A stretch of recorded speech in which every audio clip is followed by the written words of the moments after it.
नमस्कार शेतकरी बंधूंनो, आज आपण मका पिकाची पाहणी करता गाव चिंचोली, तालुका कन्नड, जिल्हा छत्रपती संभाजीनगर या ठिकाणी मका पिकाची पाहणी करता आलेलो आहे.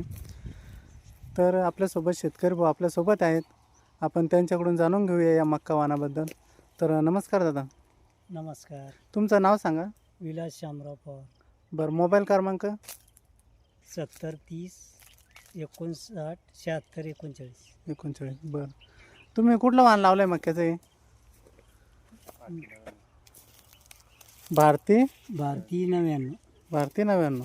बरं, काय वाटलं तुम्हाला वाणामध्ये? कसं काय उगवण क्षमता, कसं काय उगवता क्षणी किती उगवली? ती 100%च उगवली आणि वाण बी चांगलं वाटलं आम्हाला. बरं, विशेष काय वाटलं वाणामध्ये या? बाकी वाणापेक्षा तर चांगलं वाटलं. बरं. तर आता आपण असे 2-2 कंस या मक्याला पाहतोय, तर आतमध्ये सुद्धा असे 2-2 कंस आहेत का?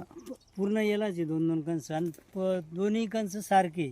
अच्छा, आणि बिलकुल टोकापर्यंत दाना भरलेला आहे. टोकापर्यंत या ठिकाणी या मक्याचा दाना भरलेला आहे. तर तुम्ही भारती 99 आळी वगैरे कसं काय पडते भारती 99? आळाई काही एवढी नाही याला, बाकी मक्यापेक्षा कमी. बाकी मक्यापेक्षा कमी. कमी. बरं, तर तुम्ही शेतकऱ्यांसाठी काय सांगाल मक्का लागवडीसाठी कसं काय?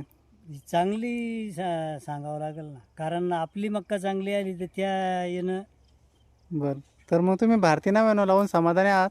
समाधानी.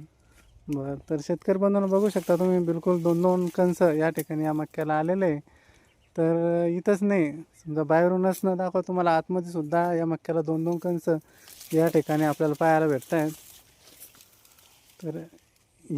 तर येणाऱ्या रब्बी हंगामामध्ये भारती 99 या वाणाची निवड करून भरघोस उत्पन्न वाढवावे.